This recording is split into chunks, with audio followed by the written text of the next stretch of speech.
2023, Chicago. Evan Harper sat at his cluttered kitchen table, the glow of his laptop casting shadows across the half-empty coffee mug and a stack of unopened bills. The email from Ancestry.na sat open on the screen, its subject line stark: New DNA match found. At 38, Evan had taken the test on a whim, spurred by a late-night impulse and a Black Friday deal. He'd expected distant cousins, maybe a trace of Scandinavian heritage to explain his sandy hair and hazel eyes. Not this, a match labeled unknown male relative deceased, with a cryptic note: contact local authorities in Johnson County, Tennessee for more information.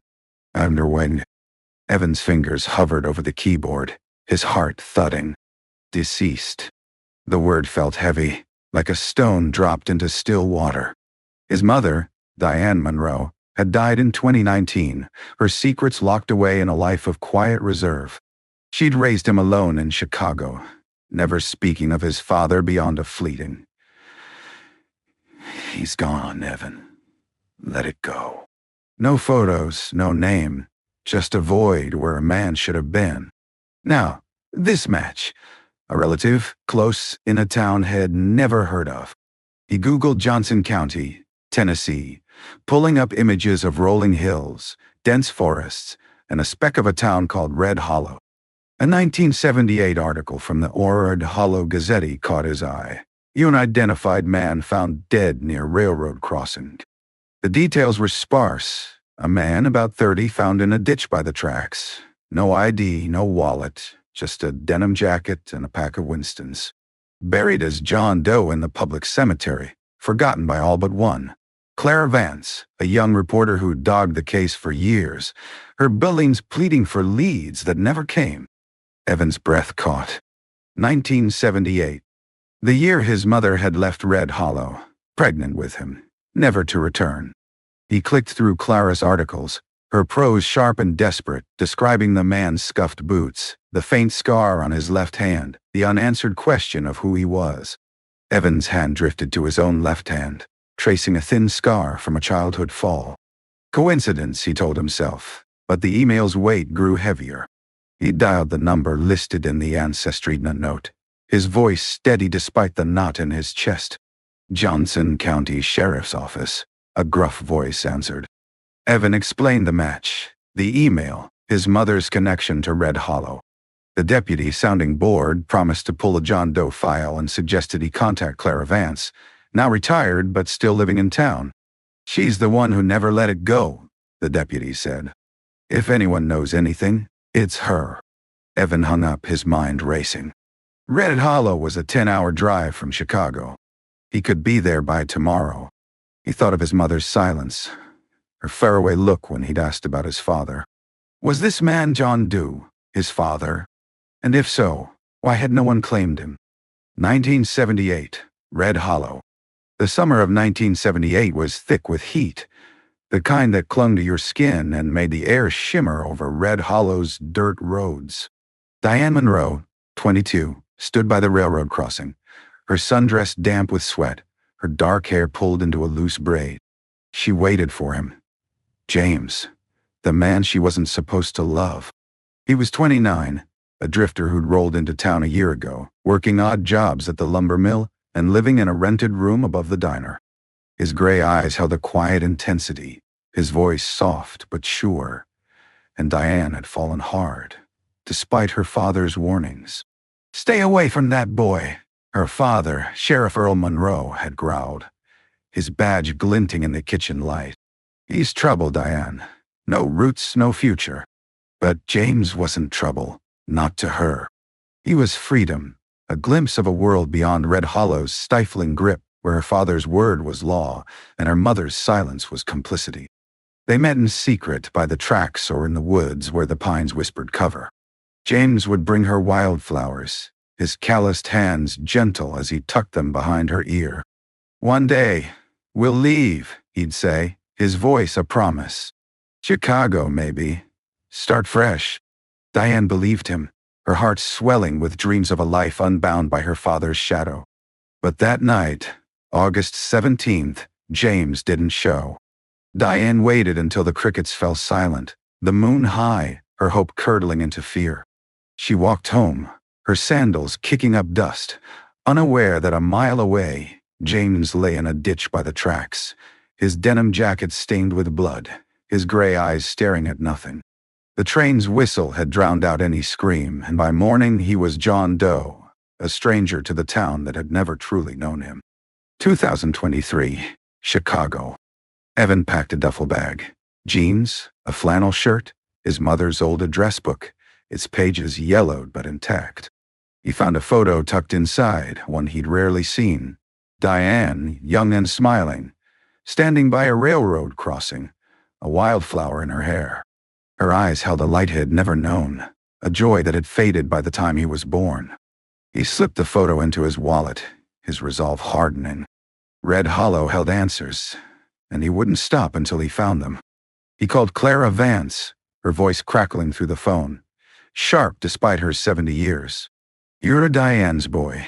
she asked, a note of surprise in her tone. "I knew your mother. Quiet girl left town in a hurry back in '78. What's this about a DNA match?" Evan explained, his words careful but urgent. Clara listened, her silence heavy. "Come to Red Hollow," she said finally. "Meet me at the diner on Main Street. I've got files, clippings, things I've kept all these years. If your matches are John Doe, well, we've got work to do." As Evan hung up, he felt the weight of the mystery settle over him. The man in the ditch, the scar, the wildflower in his mother's hair, they were pieces of a puzzle, scattered across 45 years. He thought of Clara's articles, her relentless search for a name. She'd been chasing the truth longer than he'd been alive, and now their paths were converging. He stepped outside, the Chicago air cool and sharp, the city's hum a distant echo of the train whistle in Red Hollow's past. The road to Tennessee stretched before him, a journey into his mother's silence, his father's absence, and a grave marked only by a number. Evan started his car, the photo of Diane burning in his wallet, and drove south, toward the truth that had waited too long to be found. 2023, Red Hollow. The Red Hollow diner hadn't changed much since 1978, its chrome edges dulled but gleaming under fluorescent lights, the jukebox still stocked with Patsy Cline and Johnny Cash. Evan pushed through the door, the bell jingling as he scanned the room. The air smelled of fried onions and coffee, and a few locals glanced up from their plates, their eyes narrowing at the stranger in a faded flannel shirt and city boots. He spotted Clara Vance in a corner booth, her silver hair pulled into a bun, a stack of folders beside her coffee mug. At 70, she had the sharp gaze of a hawk, her hands steady as she waved him over. "You look like Diane," Clara said as Evan slid into the booth, her voice warm but probing. "Same eyes, hazel, like the river in spring." She pushed a folder toward him, its edges yellowed. "This is everything I've got on John Doe. Clippings, notes, interviews. Been carrying it for 45 years. Evan opened the folder, his fingers brushing newsprint brittle with age. A grainy photo showed the railroad crossing, the ditch where the body was found, marked by a deputy's boot print. Clara's 1978 article described the man. Medium build, dark hair, denim jacket, a silver lighter in his pocket engraved with J.J. Evan's breath caught. J could be James, the name he'd begun to suspect, though he had no proof. Another clipping mentioned a scar on the man's left hand, and Evan's own scar itched, a ghost of connection. "Why'd you keep at it?" Evan asked, meeting Clara's gaze. Everyone else forgot him. Clara sipped her coffee, her eyes distant. "I was 25 when they found him, green, hungry for a story. But it wasn't just a story. He was somebody's son, maybe somebody's father. I saw Diane around town that summer, always looking over her shoulder.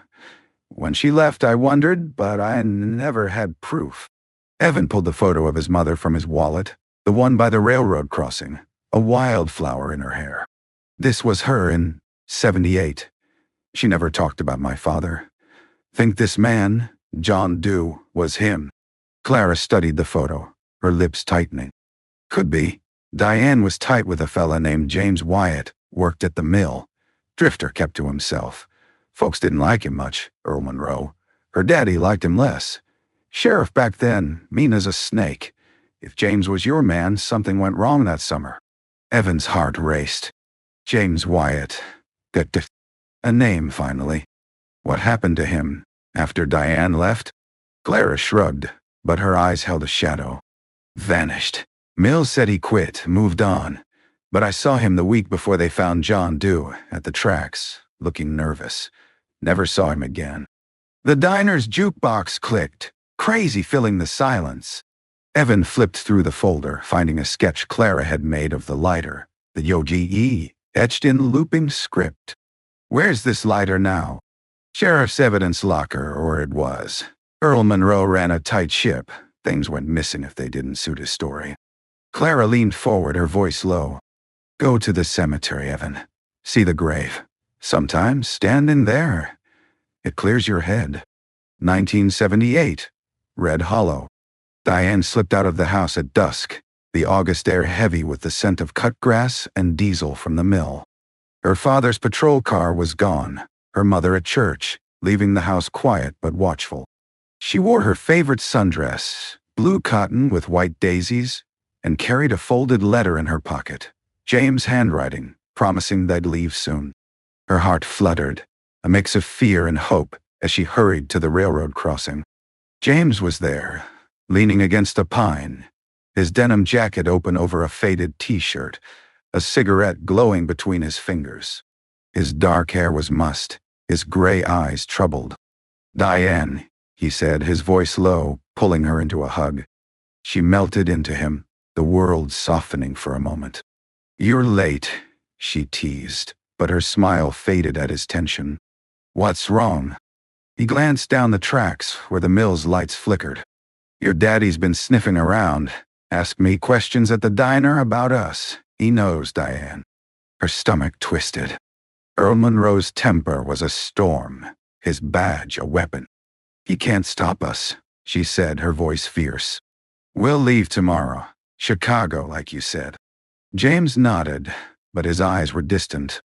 He handed her a silver lighter, its surface engraved with a J.J. Keep this, he said. If anything happens, you'll know I'm with you. She clutched it, her fear growing. What's gonna happen? He kissed her forehead, his touch lingering. Nothing, darling. Just be ready. But as the train's whistle sounded in the distance, Diane felt a chill, as if the woods themselves were listening. 2023, Red Hollow. Evan stood at the public cemetery, a windswept field dotted with weathered stones, the October air crisp with the bite of coming frost. John Doe's grave was in the back, a small marker etched with Unknown, 1978, and a number, 471212. No flowers, no epitaph, just cold granite and silence. Evan knelt, his fingers tracing the stone, imagining a man who might have been his father, James Wyatt, a drifter with gray eyes and a scar. Clara's words echoed. Sometimes it clears your head. But the grave only raised questions. Why had no one claimed him? Why had Diane kept his name a secret? Evan pulled out his phone, texting Clara. What the grave? Need to see that evidence locker. Anything left? Denied. Her reply was quick. Meet me at the sheriff's tomorrow. I'll pull strings. Damn. As Evan walked back to his car, a pickup truck slowed nearby. Its driver an old man with a grizzled beard.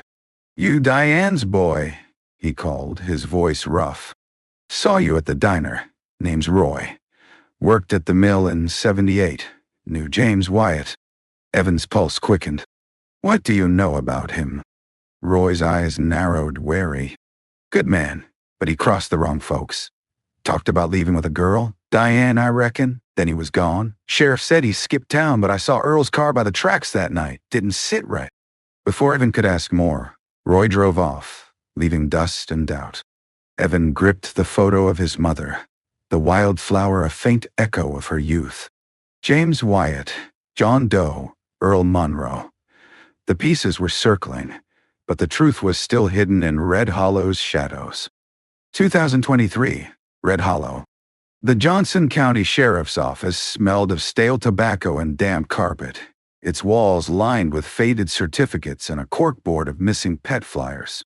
Evan sat across from Deputy Hayes, a wiry man with a toothpick dangling from his lips, while Clara leaned against the wall, her arms crossed.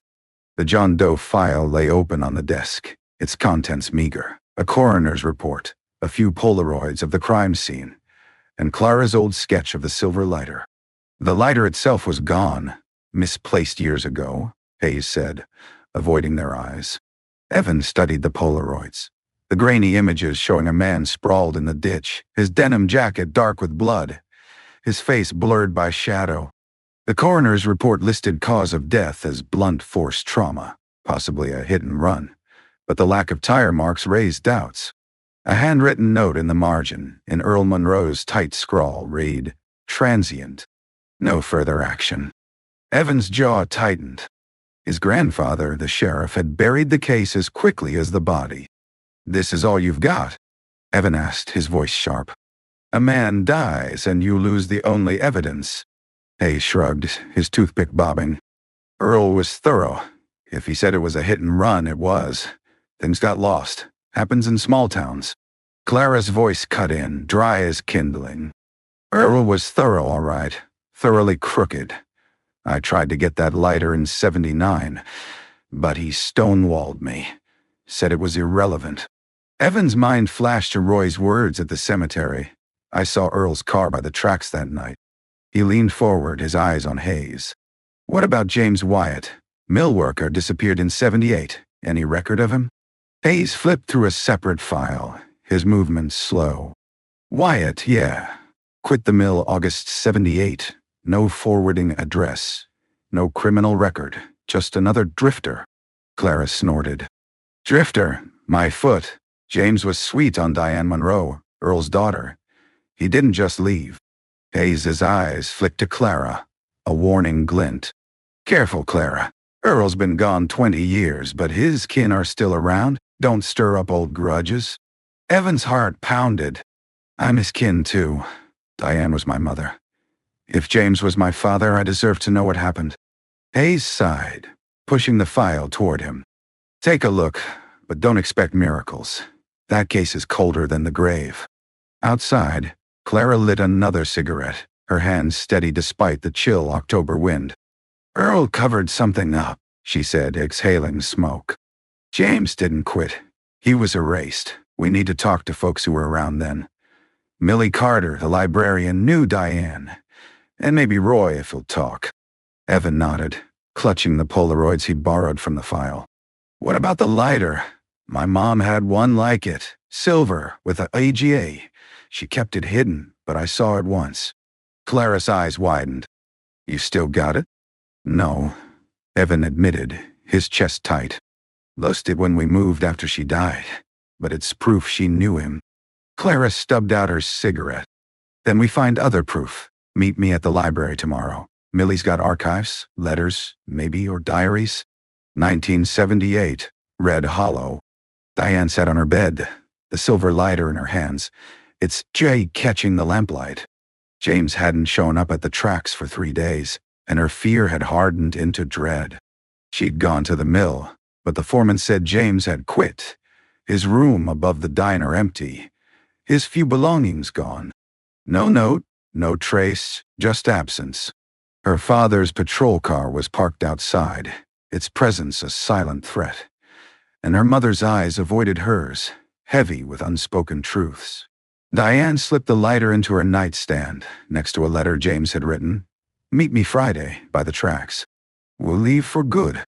Friday had come and gone, and now the letter felt like a lie. She thought of his gray eyes, his promise of Chicago, and her chest ached. Was he hurt? Had he left without her? Or worse, had her father done something? A knock at her door made her jump. Earl stood there, his sheriff's badge glinting, his face hard. "Heard you were asking about that Wyatt boy," he said, his voice low. "He's gone, Diane. Let it be." Her throat tightened. "Where is he? What did you do?" Earl's eyes narrowed. "Watch your tone, girl.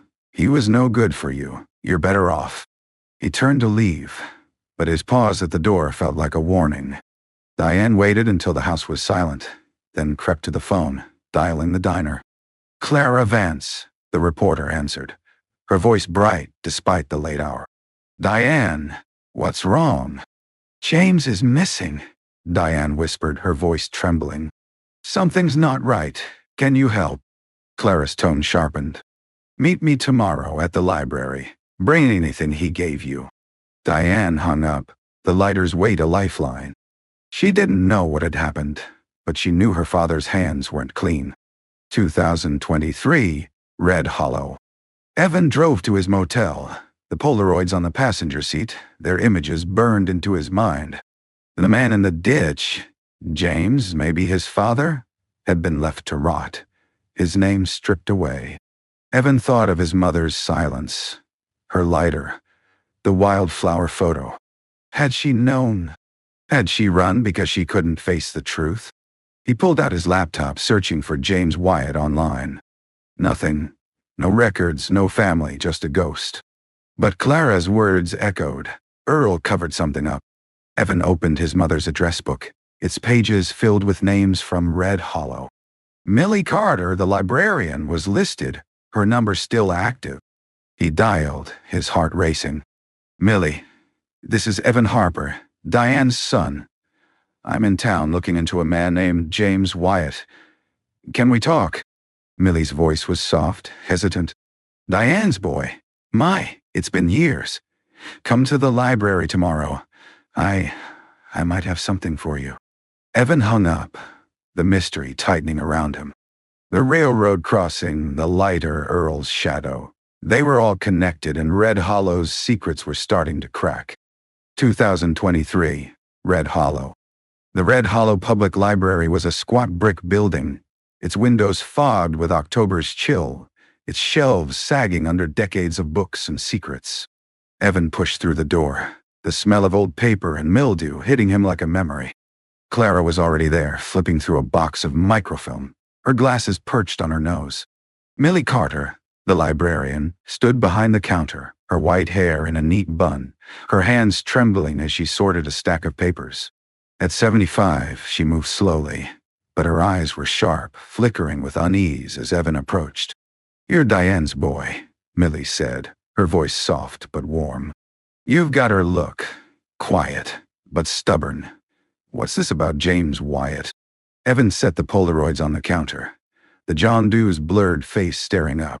"I think he was my father, found dead in 78, buried as John Doe. Clara says you knew my mom. Did she ever talk about him?"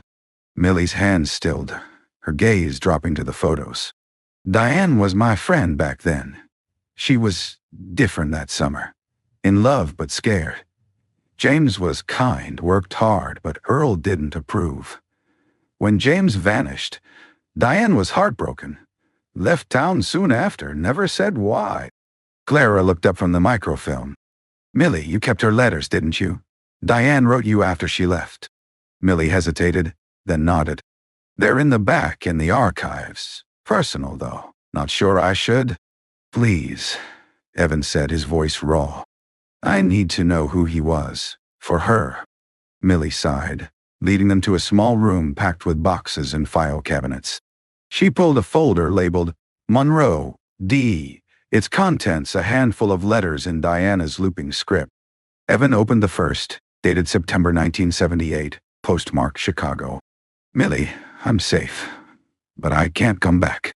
James is gone. I don't know how, but I know it wasn't his choice. Daddy's lying. Keep this for me, please. I'm carrying his child. D.D. I need mama." Evan's throat tightened. His mother pregnant with him, fleeing a truth she couldn't face. Another letter from 1980 was briefer. He's 2 now. Looks like James. Gray eyes, soft smile. "I can't tell him, Millie. It hurts too much. And God." Clara's voice was gentle. "She knew something, Evan. That's why she ran." Millie handed him a small envelope. Its paper brittle. "Found this with her letters. It's not addressed. But it's James' writing. Evan opened it, finding a single page. "DIN, if I don't make it, know I loved you. Tell our kid about me when they're ready. J.E." A pressed wildflower, faded but intact, fell out, matching the one in his mother's photo. Evan's eyes stung. He knew he was in danger. Clara nodded, her jaw tight. Earl Monroe was the danger. I tried to dig into him back then, but he shut me down. Threatened my job, my family. We need more. Someone who saw something that night. Millie's voice was barely a whisper. Try Roy Tanner. He was at the mill with James. Lives out by the tracks now. Keeps to himself. But be careful, Evan. Earl's gone, but his son, Ray, is still around. Runs the hardware store. Doesn't like folks poking into family business. 1978, Red Hollow. Clara Vance sat in the diner, her notebook open, her coffee cold. Diane Monroe sat across from her, her sundress wrinkled, her eyes red from crying. The silver lighter was on the table, its jig glinting under the fluorescent lights. He's gone, Diane said, her voice trembling. James didn't leave me, Clara. Something happened. Clara scribbled notes, her heart racing. She'd been chasing stories since she started at the Yigay Gazette, but this felt different, real, raw, dangerous. Tell me everything, she said. When did you last see him? Friday by the tracks, Diane said. He was scared, said my daddy was asking questions. Gave me this lighter, told me to keep it. Then he was gone. The mill says he quit, but his room's empty, like he never existed. Clara frowned, her pen pausing. Earl's involved, isn't he? Diane's eyes widened, fear flashing. Don't write that, Clara. Please, he'll know. Clara leaned forward, her voice low. I won't, but I'm not letting this go. If James is out there, or something happened, I'll find out. 2 days later, the news broke. A body by the tracks, no ID, just a denim jacket and cigarettes. Clara stood at the scene, her camera shaking as deputies cordoned off the ditch. Earl Monroe was there, his face hard, his voice clipped. Transient, he told her. Hit and run. No story here. But Clara saw the scar on the man's hand, the lighter in his pocket. She wrote her first article that night, her fingers trembling, knowing it wasn't a hit and run, knowing Earl was lying. 2023, Red Hollow. Evan left the library, the letters and wildflower in his pocket, their weight a tether to his parents' past. Clara followed, her cigarette glowing in the dusk. Roy's our next step, she said. But he's skittish. We'll need to tread light. Evan nodded, his mind on the lighter, the scar, his mother's fear. He thought of Ray Monroe, Earl's son, still in town, carrying his father's legacy. Was he part of the cover-up? Or just another piece of Red Hollow's silence? He drove to the motel, the Polaroids and letters spread across the bed. The wildflower, fragile but enduring, seemed to whisper Diane's pain. James' love. Evan traced the J in James' note, his resolve hardening. Tomorrow, he'd find Roy, and the truth would come closer, or the shadows would deepen. 2023, Red Hollow. The road to Roy Tanner's trailer was a rutted dirt track, flanked by pines that loomed like sentinels in the October fog. Evan's rental car jolted over potholes, the Polaroids and letters tucked in his jacket, their weight a reminder of the stakes. Clara sat beside him, her fingers tapping nervously on the dashboard, a cigarette unlit between her lips. Roy's a loner, she said, her voice low. Worked the mill, till it closed in 85. Drinks too much, talks too little. But he knew James. If anyone saw something that night, it's him. Evan nodded, his eyes on the road. The wildflower from Jameson's letter was pressed in his wallet, next to his mother's photo, their fragility a mirror of the truth he chased. Roy's words at the cemetery. I saw Earl's car by the tracks, had lit a spark, but Evan knew witnesses in Red Hollow were like ghosts, fleeting and unreliable. Ray Monroe, Earl's son, was a shadow in his mind, a man who might guard his father's secrets with the same iron grip. They pulled up to a rusted trailer. its yard littered with empty beer cans and a sagging porch swing. Roy stood on the steps, his grizzled beard framing a wary scowl, a shotgun propped against the railing. "Who's this?" he barked, eyeing Evan. "Don't need no city folks poking around." Clara raised her hands, her voice calm. "Easy, Roy. This is Evan Harper, Diane Monroe's son. He is looking into James Wyatt from 78. You said you knew him." Roy's eyes narrowed, but he lowered his guard, gesturing them inside. The trailer smelled of stale smoke and whiskey, its walls plastered with faded hunting photos. Roy sank into a recliner, a beer in hand, his gaze flickering to the Polaroids Evan set on the coffee table. "That him?" he asked, pointing to the body in the ditch. "John Doe." Evan nodded, his voice steady. "I think he was my father. You said you saw Earl Monroe's car by the tracks that night. What else do you know?" Roy took a long swig, his eyes distant. "James was a good fella, quiet but tough. Loved Diane, talked about her like she hung the moon. They were planning to run off. Chicago, he said. But Earl didn't take kindly to outsiders, especially ones courting his girl.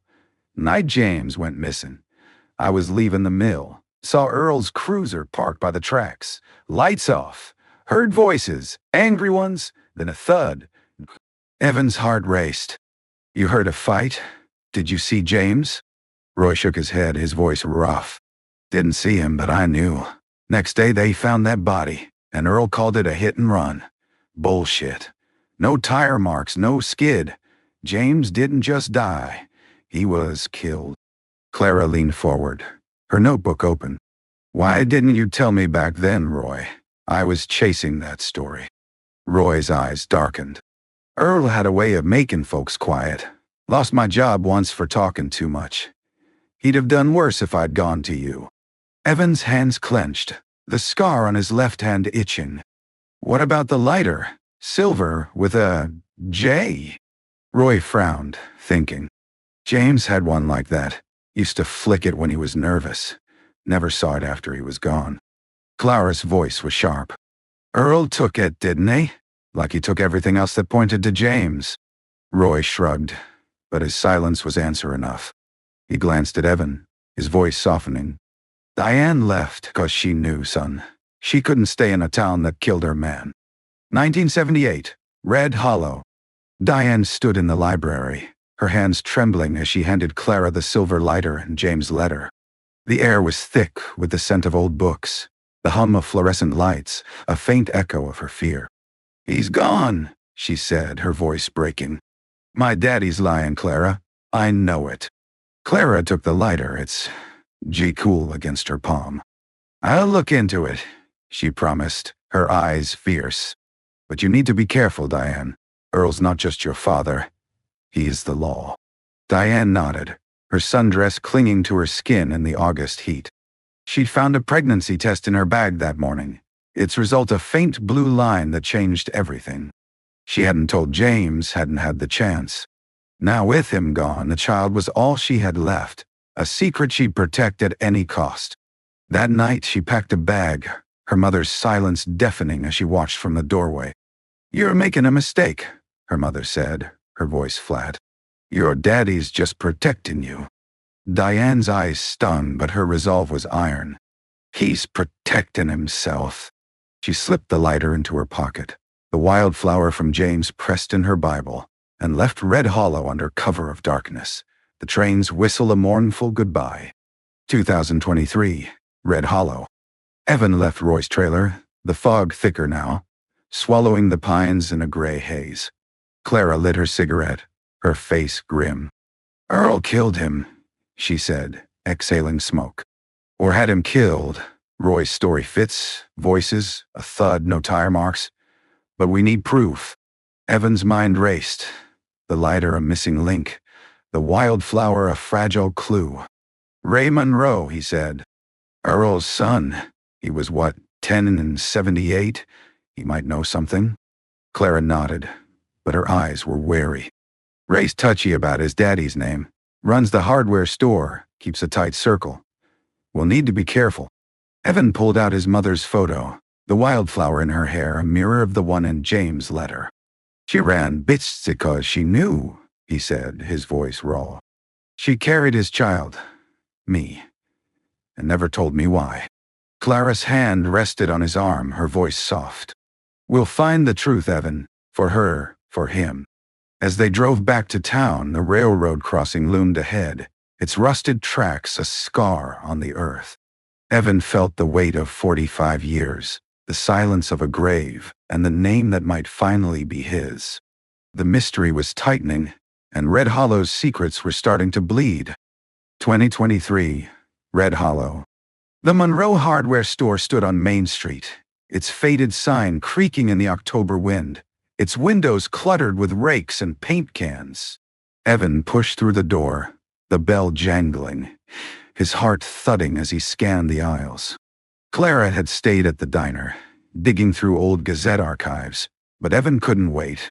Ray Monroe, Earl's son, was the last living link to the sheriff who'd buried James Wyatt's name. The wildflower from Jameson's letter, pressed in Evan's wallet, felt heavy.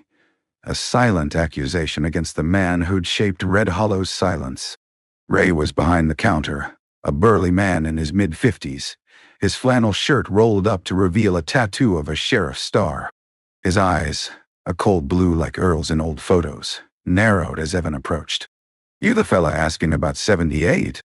Ray said, his voice gruff, wiping his hands on a rag. "Heard you were at Roy's, stirring up trouble." Evan's jaw tightened, but he kept his tone even. "I'm Evan Harper, Diane Monroe's son. I'm looking into James Wyatt, the man found by the tracks. I think he was my father." Ray's face hardened, his rag stilling. "That was a long time ago. Daddy said it was a hit and run, some drifter. Case closed." Evan pulled out the Polaroid from the sheriff's file, the grainy image of John Doe in the ditch. "This drifter had a scar on his left hand, like me. My mom left town that summer, pregnant.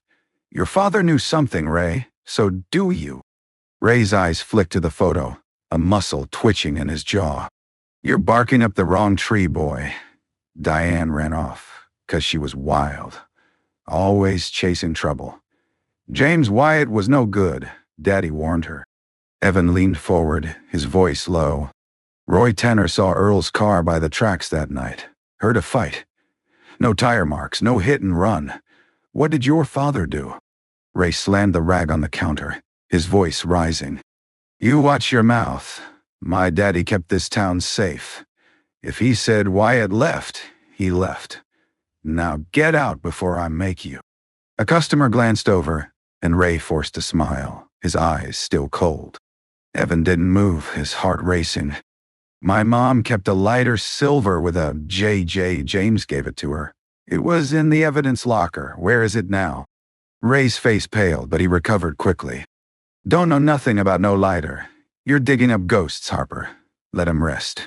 He turned away, busying himself with a stack of receipts, but his hands shook. Evan left, the bell jangling behind him, the air outside sharp with frost. Ray's reaction, anger, but also fear, was a crack in Red Hollow's wall of silence.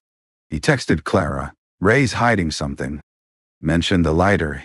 He flinched. "What's in the archives?" Her reply came fast. "Found a '79 editorial I wrote hinting at Earl's corruption. Got threats after it ran. Also a letter from Diane to Millie. Unsent. Mentions a deal Earl made. Meet me at the diner." 1978, Red Hollow. Earl Monroe stood in the sheriff's office, his boots scuffed with dirt from the tracks, his badge glinting under the desk lamp. The silver lighter, engraved with a J, sat in his palm, its weight a secret hide buried deep. James Wyatt's body was in the morgue, tagged as John Doe, the coroner's report already written. Hit and run, no witnesses. Earl had made sure of it. Roy Tanner wouldn't talk, not after a quiet threat at the mill. The boy's blood was on his hands, but it was for Diane, for the family name. Diane burst in, her sundress torn at the hem, her eyes wild. "Where is he?" she demanded, her voice trembling. "James didn't leave, Daddy. You did something." Earl's face was stone, but his grip on the lighter tightened. "He's gone, girl. Left you like I said he would. You're better off." She stepped closer, her voice breaking. "I saw Clara Vance's article. A body by the tracks. No name. It's him, isn't it?" Earl stood towering over her. "You listen good, Diane.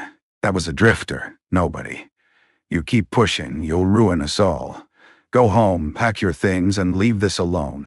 Diane's eyes filled with tears, but her voice was steel. "I'm pregnant, Daddy. His child. You can't erase that." Earl's face twisted, a mix of rage and pain. "Then you leave, Diane. Go to Chicago. Start over. But you don't come back, and you don't speak his name." She stared at him, the lighter's absence in her pocket a wound.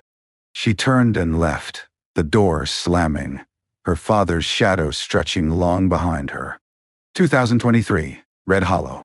Evans slid into the diner booth, Clara's folders spread before her like a battlefield. She pushed a photocopy toward him, an unsent letter from Diane to Millie, dated October 1978. "Daddy got rid of James, said it was for me, but it's his guilt. I'm leaving tonight. Don't tell anyone." Evan's chest tightened. "A deal? With who?" Clara's eyes were grim. "Could be anyone. Mill boss, a deputy, even Roy. Earl had pull. But this proves he knew James was dead." Evan thought of Ray's flinch, the missing lighter. Ray's protecting him. Maybe he saw more than he's saying. Clara nodded, lighting another cigarette. "We need to push harder. There's one more person. Lila Hayes, the coroner's wife in 78. She's in a nursing home now, memory spotty, but she might know something about that report." Evan gripped the wildflower photo, his mother's smile a ghost of hope. The truth was close, but Red Hollow's shadows were closing in, and Ray Monroe's anger was a warning he couldn't ignore. 2023, Red Hollow. The Shady Pines nursing home was a low gray building on the outskirts of Red Hollow, its lawn brittle with October frost, its windows reflecting a sky heavy with clouds. Evan and Clara stepped inside, the air thick with the scent of antiseptic and overcooked vegetables. Lila Hayes, the coroner's wife from 1978, sat in a wheelchair by a window, her hands folded over a crocheted blanket, her eyes cloudy but sharp. At 82, her memory flickered like a weak bulb, but Clara had insisted she might hold a key to the John Doe case. "Leela, this is Evan Harper," Clara said, pulling up a chair. "Diane Monroe's son. We're looking into the man found by the tracks in 78. Your husband, Doc Hayes, did the autopsy." Lila's gaze drifted to Evan, her lips trembling. "Diane's boy? My, you've got her eyes. That was a bad year, 78, so much hurt." Evan set the Polaroid on the table, the image of John Doe faded but stark. "This man might have been my father, James Wyatt. The report said hit and run, but we think Earl Monroe covered it up. Did Doc ever say anything?" Lila's hands tightened on the blanket, her voice thin. "Doc didn't like that case. Said it wasn't right the way Earl pushed him. Blunt force trauma, sure, but no road rash, no glass. Like he was hit standing still, not run over. Doc wanted to dig deeper, but Earl, he made threats.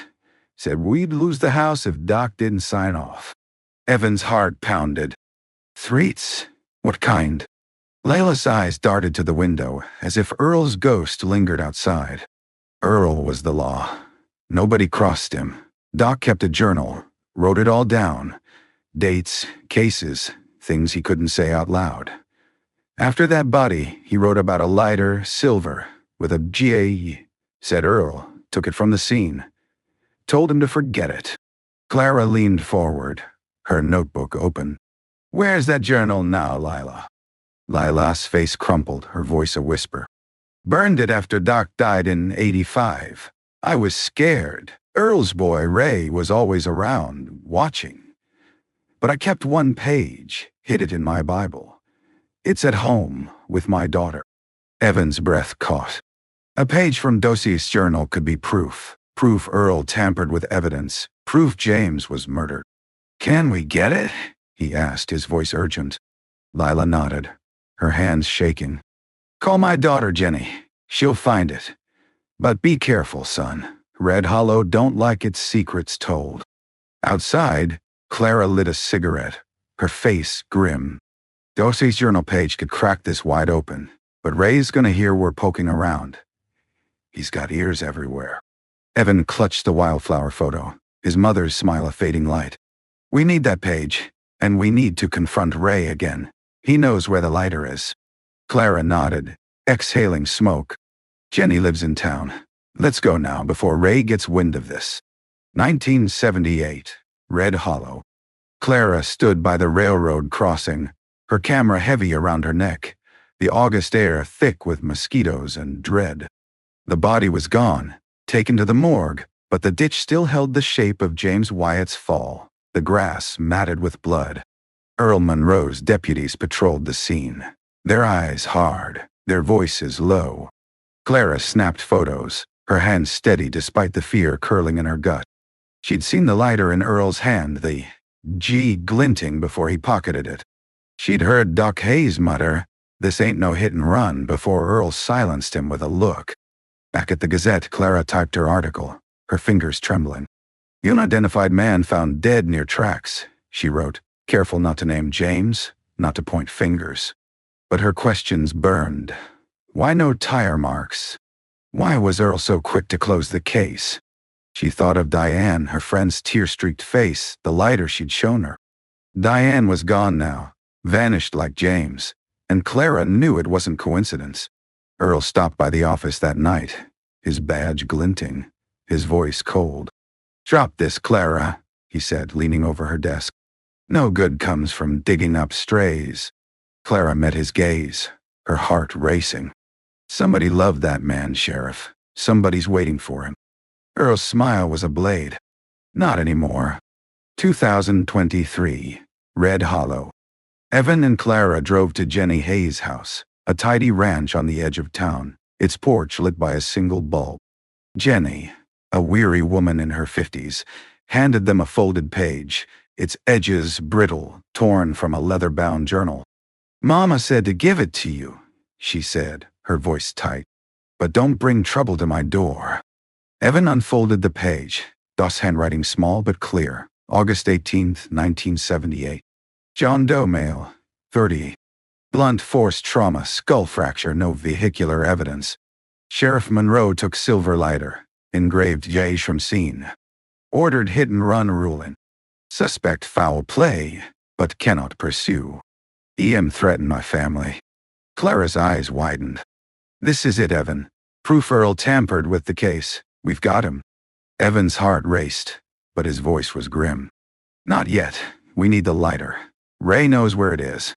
As they left, a pickup truck idled across the street, its headlights dark. Evan's skin prickled. Ray's truck, he was sure. The shadows of Red Hollow were tightening, and the truth was a flame that could burn them all. The hardware store was dark, its sign swaying in the October wind, but a light burned in the back office. Evan parked across the street, his hands gripping the wheel, Doc Hayes' journal page folded in his jacket.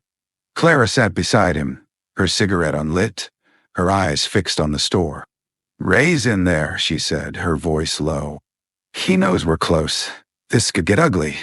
Evan nodded, his pulse racing. The wildflower, the Polaroids, the letters, they all pointed to James Wyatt, his father murdered in a race by Earl Monroe's hand. Ray, Earl's son, was the last barrier, guarding a secret that had festered for 45 years. The silver lighter, engraved with a JJ, was the final piece. And Evan was sure Ray had it, or knew where it was. They crossed the street, the air sharp with frost, the town silent but watchful. Evan knocked on the store's door, the sound echoing like a gunshot. Ray opened it, his face a mask of anger, his tattooed arm blocking the way. "Told you to leave it alone, Harper," he growled. "You're not welcome here." Evan held up Doss' journal page, his voice steady. "This says your father took a lighter from James Wyatt's body, covered up a murder. My father's murder, Ray." Ray's eyes flicked to the page, his jaw tightening. "That's lies. My daddy was a good man, kept this town safe. You and Clara digging up old stories. You're tearing us apart." Clara stepped forward, her voice sharp. We're tearing apart a lie, Ray. James was no drifter. He loved Diane, planned to leave with her. Earl stopped him, and you know it. Were you there? Did you see? Ray's face paled, his hands clenching. I was a kid, 10 years old. I didn't see nothing. Daddy said James left, and I believed him. Evan's voice softened, but his eyes were hard. My mom kept a lighter like the one your father took. She ran because she knew he was dead. You're protecting a killer, Ray. Tell me where it is. Ray's shoulders slumped, his voice breaking. I found it years ago in Daddy's desk after he died. Silver with a J. I didn't know what it meant, but I kept it. Thought it was his, a keepsake. He turned, disappearing into the office, and returned with a small box. Inside was the lighter, its jaggy worn but clear, its surface scratched from years of hiding. Evan's breath caught, his fingers trembling as he took it. It was the same lighter his mother had kept, the one he'd seen as a boy, now returned to him like a promise kept. This was Jameson's, he said, his voice raw. He gave it to my mom. Why did Earl take it? Ray sank onto a stool, his face haunted. Daddy was hard, but he loved Diane. Said James was trouble, would ruin her. Night he died, Daddy came home late, hands shaking, blood on his boots. Told me to forget it, said it was for family. I never asked. Clara's voice was cold. You knew, Ray. All these years you knew he killed him. Ray's eyes filled with tears, but he didn't deny it. I was a kid. What was I supposed to do? Evan clutched the lighter, its weight a tether to his father's life, his mother's pain. You can do something now. Tell the truth. Let James have his name back. 1978. Red Hollow. Diane stood at the bus station, her bag at her feet, the Chicago skyline a distant dream. The silver lighter was in her pocket, its JG, a wound she'd carry forever. She'd seen Clara's latest article, the plea for anyone to identify John Doe, but she knew it was James. Her heart had known since the night he didn't show. Earl's threats echoed in her mind. Leave and don't come back.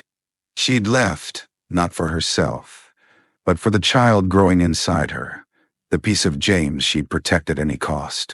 The bus pulled up, its engine rumbling, and Diane boarded, her sundress hidden under a borrowed coat.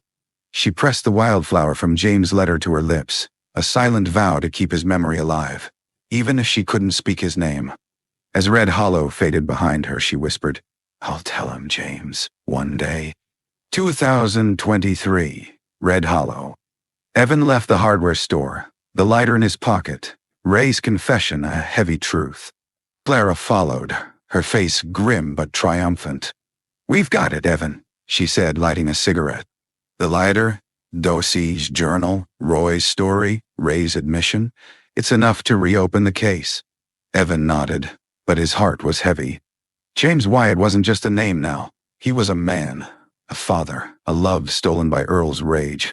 I need to see the grave again, he said. To tell him. Clara's eyes softened. Go. I'll call the sheriff. Get the ball rolling. Evan drove to the cemetery, the lighter a warm weight in his hand. The truth was close, but Red Hollow's shadow still lingered, and he knew the final piece was waiting at the grave. The public cemetery was silent under a gray October sky, the frost glittering on John Doe's grave like tears frozen in time. Evan knelt by the stone, its inscription, unknown, 1978, 4712. A wound that had waited 45 years to heal. The silver lighter, engraved with a JG, rested in his palm, its scratches a map of James Wyatt's life and death. The wildflower photo of his mother, Diane, was in his other hand, her smile a bridge across decades. Evan's heart ached, not just for the father he'd never known, but for the love his parents had lost to Red Hollow's cruelty.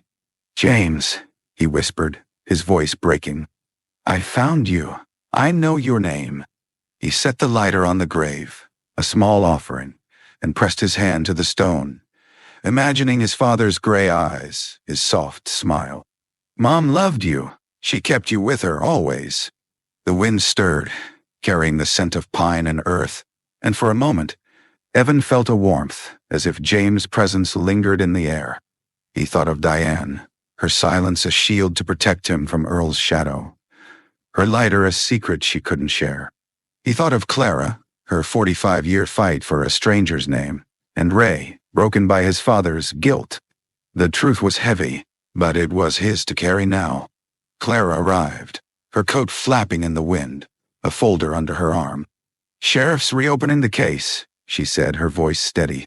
"Doshi's journal page, the lighter, Ray's statement, it's enough. They're pulling Earl's old files, looking for anything else he buried." Evan stood, the lighter still on the grave. "Will they charge anyone? Ray?" Clara shook her head. "Ray was a kid, and Earl's long dead. But they'll change the grave, Evan. James Wyatt won't be John Doe anymore." Evan's eyes stung, relief and grief tangling inside him. "That's enough. For him, for Mom." Clara handed him the folder, her smile soft. "One more thing.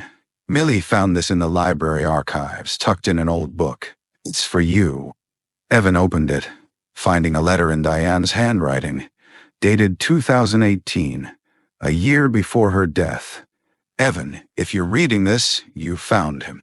I wanted to tell you about James, but I was afraid of the pain of Red Hollow's reach. He was kind, brave, loved us both. His lighter, the wildflower, they're all I could keep. Forgive me for my silence. Tell him I loved him always. Mom." Evan's tears fell, the letter trembling in his hands. He looked at the grave, the lighter glinting in the weak sunlight. "She did, James," he said, his voice steady now. "She told me." 1978, Chicago. Diane stepped off the bus, the Chicago skyline sharp against the September dusk, her bag heavy with the weight of a new life. The silver lighter was in her pocket, the wildflower pressed in her Bible, James' love a flame she'd carry through the years. She touched her belly, where their child grew, and whispered, "We'll be okay, little one. Your daddy's with us." She found a boarding house, a job at a diner, and built a life from the ashes of Red Hollow. The lighter stayed hidden, a secret she'd share one day when Evan was ready. But the pain was too raw, the fear too deep, and her silence became her shield, even as it broke her heart. 2023, Red Hollow. Evan left the cemetery, Clara at his side, the letter and lighter in his pocket. The town felt different now, its shadows lighter, its secrets laid bare. At the diner they met Millie and Roy, who'd come to share their own memories of Diane and James. Millie spoke of Diane's laughter, Roy of James' quiet strength, their stories weaving a tapestry of love that had endured. Clara raised her coffee mug, her eyes bright. "To James Wyatt," she said, her voice strong. "And to Diane, who carried him." Evan clinked his mug against hers, his heart full. "To their name." Later he drove to the railroad crossing, the tracks rusted but eternal, their hum a faint echo of 1978. He stood where James had fallen, where Diane had waited, and felt their presence in the wind. The lighter was back in his pocket, a piece of his father had keep, just as Diane had. Red Hollow had tried to erase James, but love had won, a truth stronger than any sheriff's badge. Evan returned to Chicago the next day, the letter and photo on his dashboard, James' name etched in his heart. The grave would change, a new stone bearing James Wyatt, 1948-1978, beloved father. Evan would visit again to tell his children one day, to keep the story alive. For now, he drove north, the wildflower's promise guiding him home, the name on the stone no longer unknown.